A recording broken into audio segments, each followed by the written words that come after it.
Assalamualaikum warahmatullahi wabarakatuh. Selamat pagi. Hari ini bertemu sekali lagi dalam mata pelajaran Reka Bentuk dan Teknologi tingkatan 2. Jadi dua adil dan dua fasih ya. Jadi hari ini adalah hari Isnin 22 bulan 2 2021, masa PDPR dengan cikgu pukul 11 hingga pukul 12.30 tengah hari. Okay, cikgu harapkan semua pelajar dalam keadaan yang tenang, sihat, walafiat dan hindari daripada wabak COVID-19.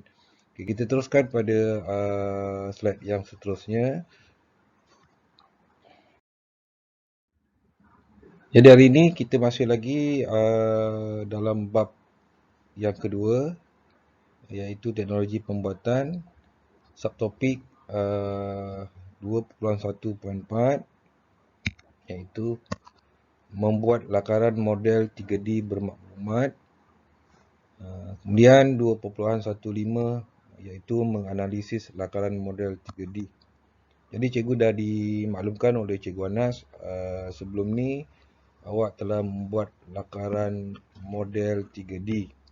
Jadi hari ini kita akan teruskan membuat sekali lagi lakaran model 3D, kemudian menganalisis lakaran model tersebut. Okey, objektif pembelajaran hari ini sebagaimana yang cikgu dah sampaikan tadi, pelajar dikehendaki membuat satu lakaran, kemudian menganalisis lakaran yang dibuat tersebut. Okay, jadi cikgu harapkan di akhir tempoh PDPR hari ini, semua murid dapat membuat satu lakaran dan menganalisis lakaran tersebut. Okey, kita teruskan dengan penyampaian isi kandungan hari ini. Okey, membuat lakaran model 3D bermaklumat. Jadi lakaran model 3D bermaklumat ni ialah rintitan daripada idea ataupun masalah yang kita telah tetapkan. Jadi lakaran model 3 dimensi ataupun kita panggil 3D dibuat untuk memvisualkan idea daripada pereka bentuk. Maksudnya memvisualkan ini kita membuat lakaran-lakaran yang pelbagai daripada idea untuk pereka bentuk. Jadi konsep lakaran idea yang digunakan telah dipelajari daripada bab lakaran di tingkatan 1 dulu. Okay, jadi reka bentuk gasing yang akan dijadikan sebagai produk contoh penghasilan lakaran 3D. Okay, gasing ni, gambar gasing ni memang dah ada dalam buku teks. Jadi cikgu akan gantikan dengan satu reka bentuk, iaitu labu sayung.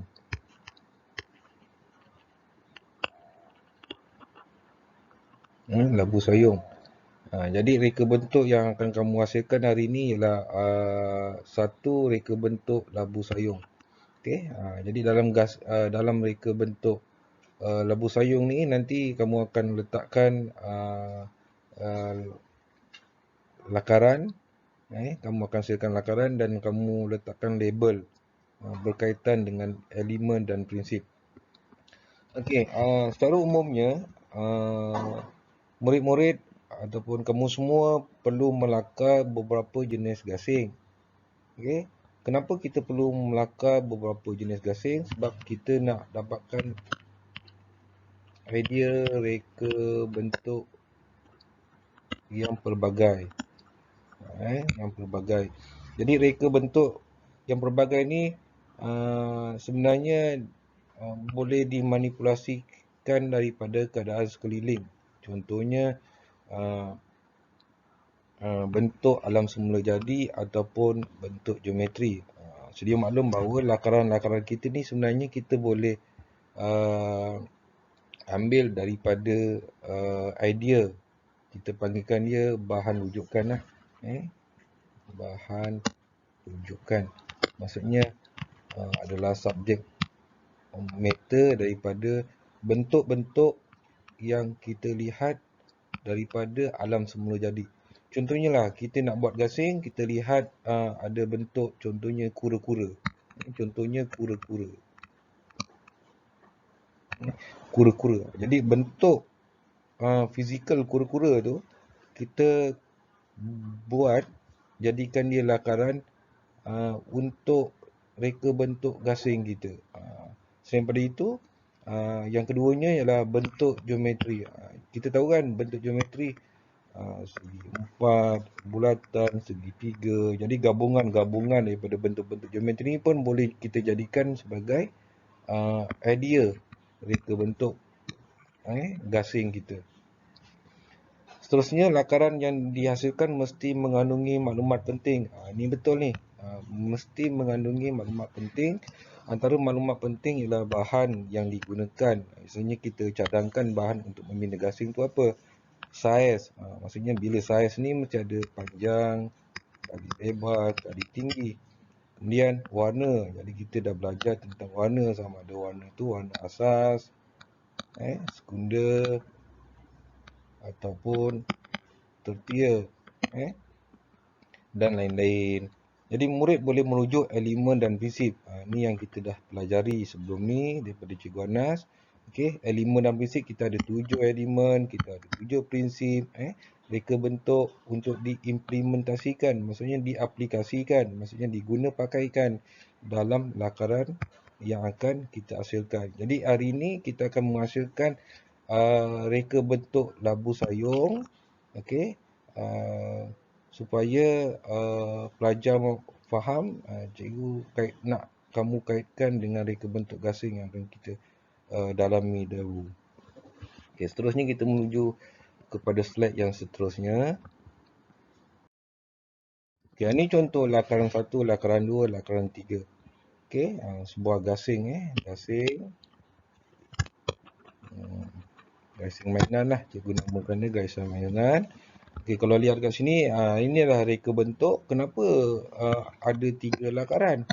Sebenarnya bila kita lihat di sini, lakaran 1 ialah asas perkembangan. Lakaran 2 adalah lakaran idea perkembangan sehinggalah ke lakaran idea yang ketiga.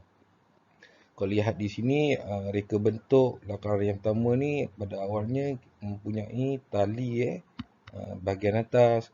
Yang ini permukaannya, lakaran yang dua ni permukaannya semakin dinipiskan, lepas tu tebal, lepas tu lebar.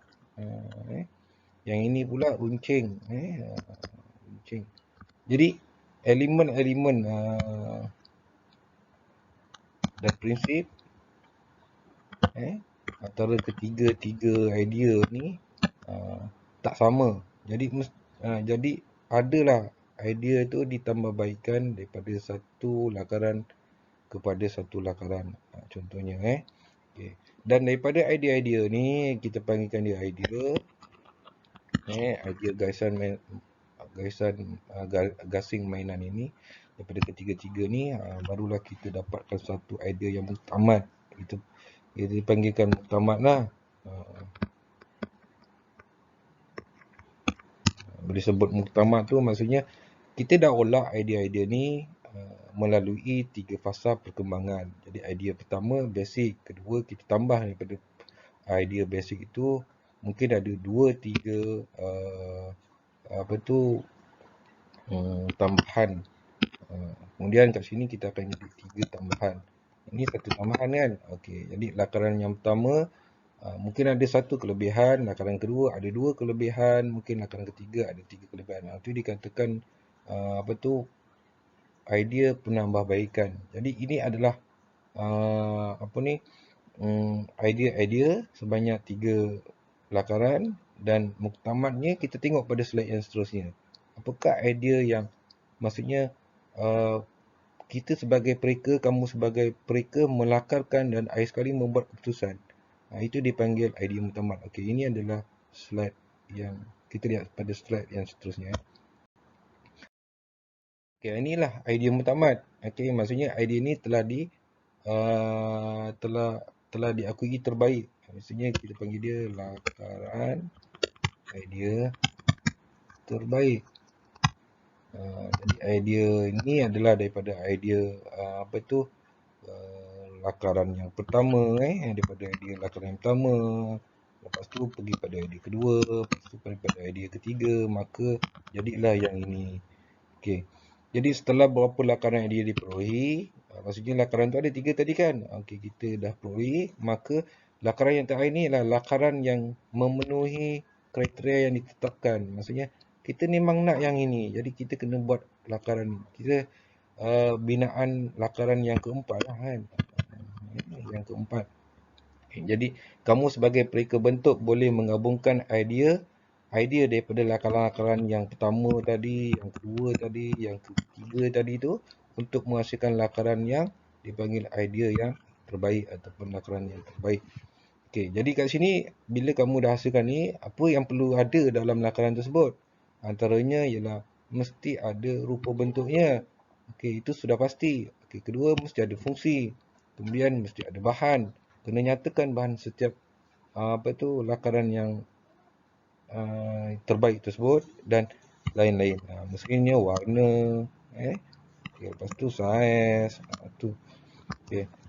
Jadi pereka bentuk boleh juga, kamu sebagai pereka bentuk boleh juga menggabungkan sebahagian atau bahagian-bahagian tertentu. Kalau kita kembali semula pada slide yang sebelum ni, kita ada 3 lakaran.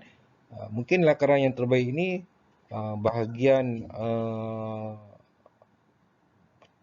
mata gasing ini adalah daripada idea yang pertama. Bahagian badan ini daripada idea yang kedua. Yang ni yang pertama. Okey, kemudian mungkin dari segi rekaan bentuk ni mungkin daripada idea ketiga.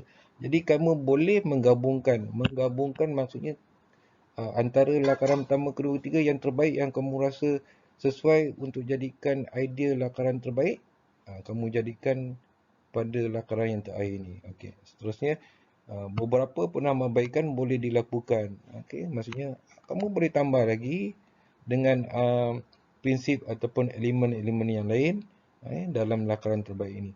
Jadi dilakukan pada lakaran terakhir dengan menganalisis lakaran model 3D. Jadi penerangan cikgu harapkan kamu faham. Okey, sebenarnya konsepnya di sini ialah kita mesti ada lakaran yang pertama, lakaran perkembangan yang kedua, kita tengok slide cikgu, lepas tu kita kena ada lakaran yang ketiga, kemudian yang ketiga ni kita akan gabungkan mana yang kita rasa terbaik, jadi kita akan panggilkan dia lakaran terbaik, lakaran terbaik. Jadi ini yang kita akan melalui proses analisis. Okey. Ini aktiviti kita, cikgu dah tetapkan, iaitu hasilkan satu lakaran 3D. Modelnya apa? Labu sayung. Yang mesti mempunyai maklumat dari segi prinsip, elemen, bahan dan ukuran. Jadi gambar ni tak perlu kamu salin. Tapi yang ini yang kamu kena buat daripada gambar yang cikgu beri ni. Yang ini kamu perlu lukiskan saja. Kamu boleh lukis. Okey, jadi bila kamu dah siap lukis, mesti kena label. Okey, ini tugasan hari ni. Okey, buat dalam buku sketchbook, tuliskan tarikh, hari tuliskan hari dan tarikh, kemudian salin arahan ini, kemudian terus buat labu sayung. Terus buat labu sayung ini dan jangan lupa labelkan. Kalau yang ada idea tentang reka bentuk labu sayung, okey, cikgu kira tak kisahlah kamu nak buat apa, janji bentuknya yang kita tahu labu sayung lah kan. Ada penutup, ada bahagian pemegang, bahagian simpanan air dia dan ada tapak.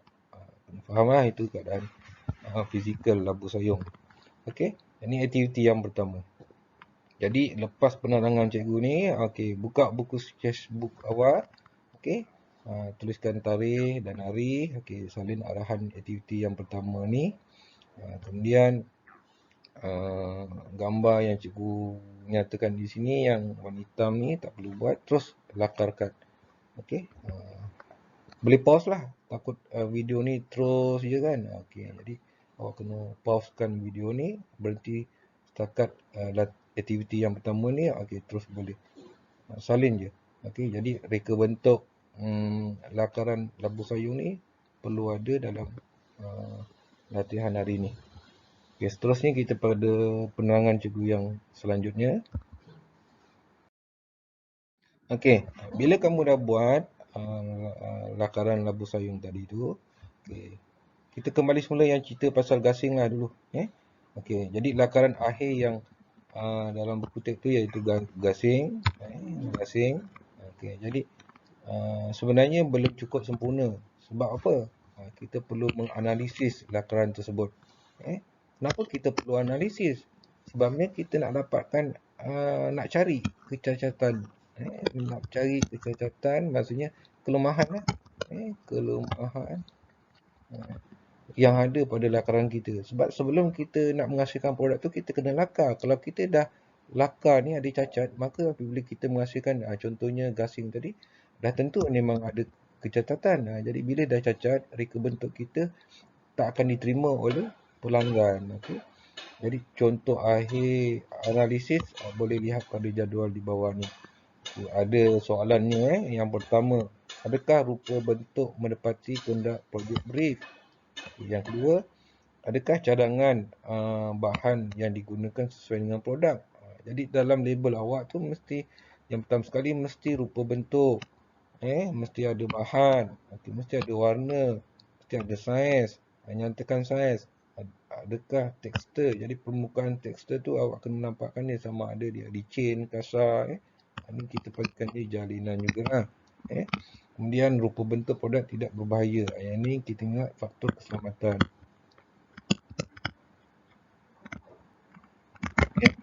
Jadi ada 6 perkara ni, okey, sama ada terdapat pada lakaran akhir awak. Jadi mesti menilai dari segi lakaran tersebut. Jadi kalau ada, okey, contohnya gasing tadi tu, kita akan tik pada ruangan ya ataupun tidak. Kalau ya, kita tandakan right. Kalau tidak, kita tandakan pangkal. Contohnya lah, okey, gasing tadi, adakah rupa bentuk menepati kehendak projek brief? Okey, kehendak projek ni bila? Masa kita berjumpa dengan pelanggan. Pelanggan contohlah, customer kita jumpa kita, dia nak kita sebagai pereka bentuk menghasilkan satu gasing yang baru. Maka kita pun melakar. Jadi bila kita dah jumpa pelanggan tadi dan suruh dia melihat lakaran kita, adakah dia menepati kehendak pelanggan? Kalau dia menepati kehendak pelanggan, maka kita tandakan right di jadual barisan ya ni. Okey. Lepas tu dalam lakaran kita tu kita dah cadangkan bahan. Okey, kemudian bahan tersebut adakah menepati kehendak pelanggan tadi? Okey, contohnya bahannya plastik. Okey. Sesuai tak dengan lakaran produk kita sebagai fungsinya sebagai alat permainan? Adakah bahan yang kita nyatakan contohnya plastik? Okey, sesuai. Okey, kalau sesuai tandakan ya. Warna, okey, kalau warnanya warna asas merah, kuning, hijau dan sebagainya tu menarik ataupun tidak, kalau maksudnya kita setuju, maka kita nyatakan itu adalah ya. Maka begitu juga dengan perkara yang keempat, aspek saiz. Aspek saiz, setuju atau tidak? Mestinya saiznya terlalu kecil untuk orang dewasa. Kalau kanak-kanak, kalau saiznya besar pula, adakah dia sesuai? Kalau dia tak sesuai, maka kita akan tandakan pada tidak. Jadi tulis kat sini. Okey. Alasan apa yang kita nyatakan di sini produk ini tidak sesuai? Maksudnya skala terlalu besar bagi dewasa, bagi kanak-kanak. Maksudnya gasing tu ukuran saiznya panjang kali lebar kali tinggi tu terlalu besar, jadi kanak-kanak tak boleh nak main dengan gasing tersebut. Itu contoh. Macam gitu juga dengan labu sayung nanti. Okay. Adakah tekstur pada permukaan produk mempengaruhi fungsi penggunaan produk? Jadi kat sini kata dia jalinan pada permukaan gasing tadi mempengaruhi fungsi penggunaan produk. contohlah tekstur pada gasing tadi banyak bentuk-bentuk, banyak ruang-ruang, banyak bonjol-bonjol. Adakah fungsi gasing tadi tu adalah lebih baik? Contohnya, okey. Jadi gasing tu mesti permukaannya licin, tak banyak bahagian-bahagian. Tetapi macam gasing yang uh, dilakau, okey, dilakau oleh pereka, dilakau oleh kamu tu macam gaisan untuk kita berlawan kan. Jadi permukaannya mesti kasar. Jadi kita kena sesuaikan. Kalau nak kelajuan, mestilah permukaan gaisan tadi tu mestilah licin, tidak banyak bentuk-bentuk yang dapat menghalang ataupun menahan apa tu gesiran angin kan. Okey, jadi sesuaikan.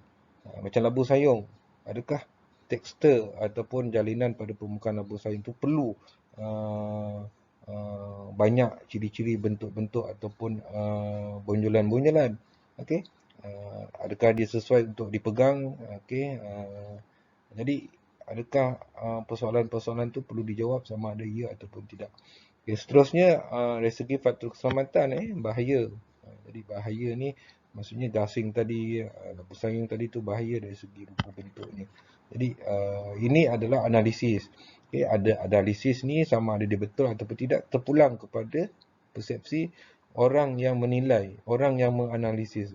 Mungkin bagi pereka cipta semua ya, tapi bagi orang lain yang uh, ingin melengkapkan jadual ini, ada yang dikatakan ya, ada yang tidak. Bergantung kepada analisis yang difahami oleh setiap orang. Dia tak bergantung pada jawapan yang sama saja. Okey, kita teruskan pada latihan yang kedua. Okey, ini cikgu dah terangkan. Okey. Jadi aktiviti yang kedua ni, latihan yang kedua ni, kena apa ni, maaf Khamis pula. Ni 22 ni salah. Patutnya ni Isnin. Cikgu copyright daripada slide lain ni sebenarnya. Okey, tak apa, kita bahagian. Okey, aktiviti 2, salin dan lengkapkan jadual. Jadi jadual ni kamu kena salin sama macam tadi. Okey, lengkapkanlah. Okey, ini contoh analisis yang ada. Jadi kamu boleh analisis sendiri. Mungkin jawapan kamu berbeza daripada analisis yang ada sebagai contoh di sini. Okay. Bila tidak, okay, yang pentingnya di sini mesti ada catatan ataupun ulasan. Itu yang amat penting. Jadi sesi video cikgu kali ini menerangkan dua perkara. Yang pertama lakaran idea dan yang keduanya ialah menganalisis terhadap lakaran idea yang dihasilkan tadi. Okey, itu saja. Okey, semoga penyampaian cikgu jelas dan dua aktiviti ini dibuat di dalam sketchbook. Itu saja. Wabillahi taufiq wal hidayah. Assalamualaikum warahmatullahi wabarakatuh.